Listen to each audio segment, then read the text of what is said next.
Hello everybody, Curious Corridor here, and today we have some information in regards to the fabled Nintendo Switch Pro, some disappointing news in regards to Halo Infinite, a couple of Resident Evil games are getting a bit of an upgrade, and we finally have the release date for the House of the Dead remake. So you might remember that about a year ago, May of 2021 I believe, Bloomberg was reporting that an upgraded Switch Pro was on the horizon. It was going to be a console that was 4K capable, that also had an OLED screen and was very powerful. Now after that report happened, we did end up getting an OLED Nintendo Switch, but it was the standard Switch inside. The innards were, same old Switch. The screens are nice, don't get me wrong, OLED is fantastic, but nothing else was really out of the ordinary or changed in regards to that Switch. But because of this leak, we have some pretty interesting terminology being thrown around that some Nintendo sleuths have combed through. This code is massive, and the fact that these people were able to comb through it and find these terms is pretty impressive. So the first term we have is NVEN2. Now this is important because this is being listed as a graphics API for whatever this console is going to be. And that's important because the Nintendo Switch's graphics API was labeled as NVEN, and that was unique to the Switch.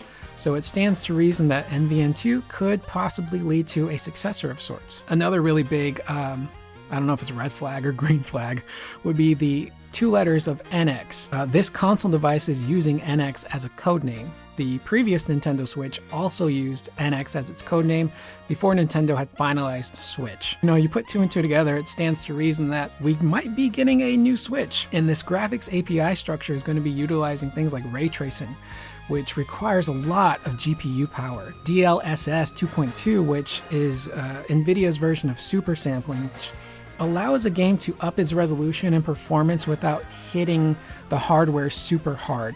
So it would allow a Switch to compete with things like maybe a PlayStation 5 or a Series X, or maybe put it in line more with a PlayStation 4 or an Xbox One X. We're not really sure just yet. And whether or not this is a Switch 2 or a Switch Pro, we really don't know. Nintendo came out recently and stated that the Switch is only halfway through its console lifecycle right now, and it came out back in 2017. This year of 2022, it will be 5 full years that the Switch has been released. So we could be seeing this upgrade hit within the next couple of years.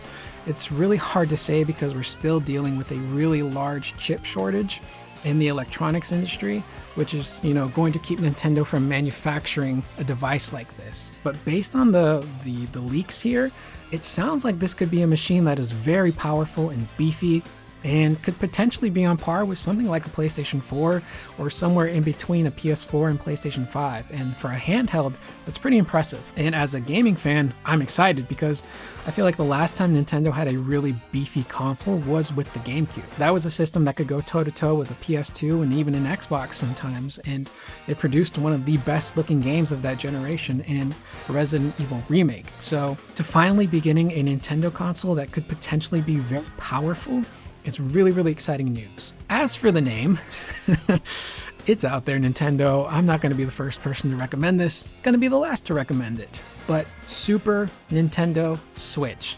Just do it, please. Don't call this the Switch 2. Don't call it the Nintendo Switch Pro.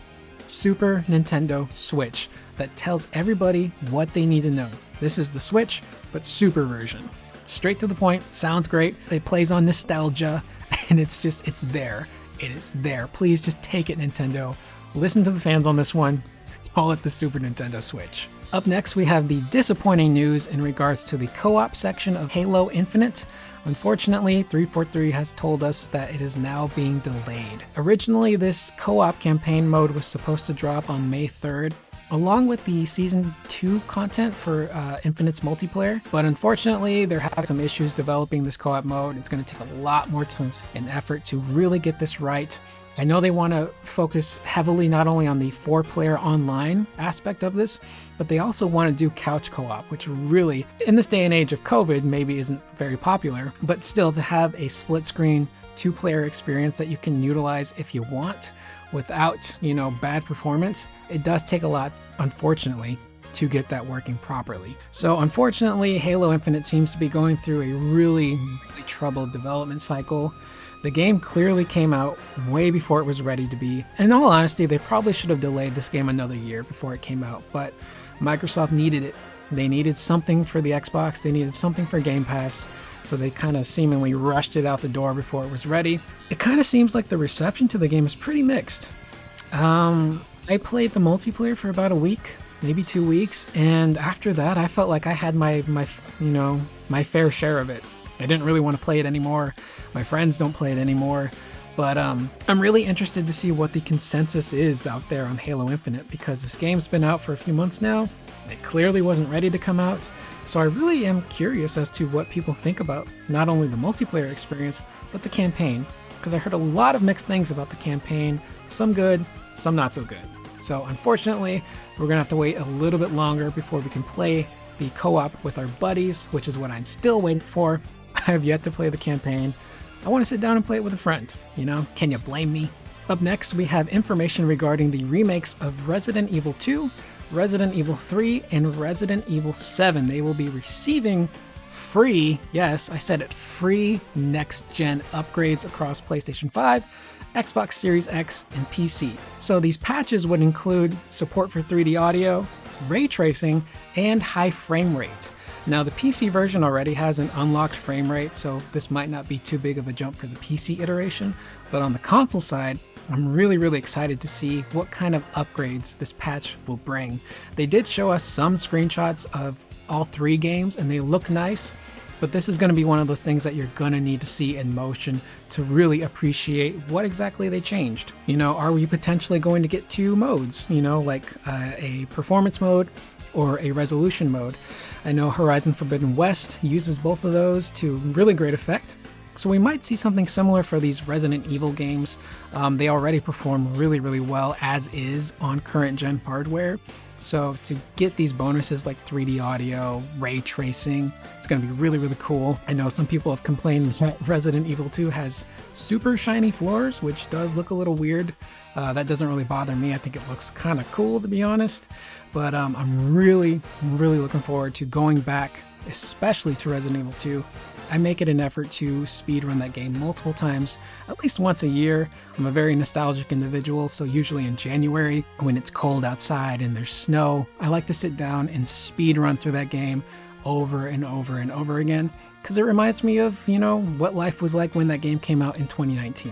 So I'm very excited to see these upgrades, and again, we don't have a release date just yet, but they will be free. Now, in our final bit of news, we have a release date, finally, for the House of the Dead remake.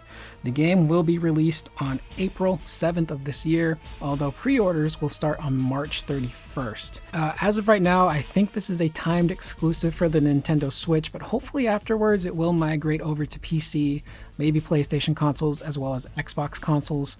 So I'm really looking forward to this. It's nice to finally have House of the Dead back. My personal favorite House of the Dead is number 2. It's the one that I remember the most. And in regards to the original House of the Dead, the only parts that I really remember are towards the end of the game. Those are the parts that really stick out to me. So it's going to be really interesting to see how much of the remake is a remake and how much of it is a reimagining.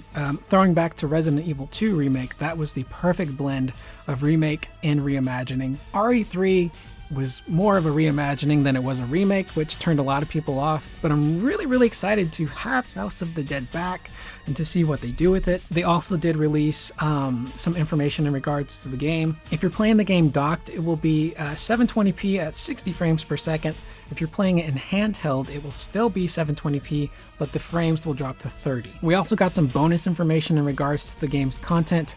The gameplay itself will be true to the original. It will have local 2-player multiplayer, which is really nice, multiple endings, a photo mode, because you have to have a photo mode these days, achievements, an armory with unlockable weapons, as well as a new game mode with hordes of undead monstrosities in it, which color me impressed. So I'm really hoping this game does well. If it does really well, maybe they will consider remaking House of the Dead 2, and we could potentially get to see that game in all of its cheesy glory. I want the dialogue to stay the same. Just remake House of the Dead 2 graphically, keep the music, keep the gameplay, keep all of the voice acting, just change the visuals. So that's the news for the day, guys. Thanks for listening.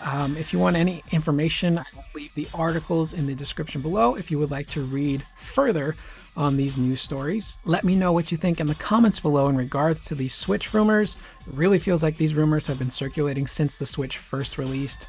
So it would be really interesting to hear what you guys have to think about these seemingly concrete listings for a new Nintendo Switch. What are your thoughts on Halo Infinite? Just in general, what are your thoughts on these free upgrade for Resident Evil and House of the Dead? Hope to hear from you guys.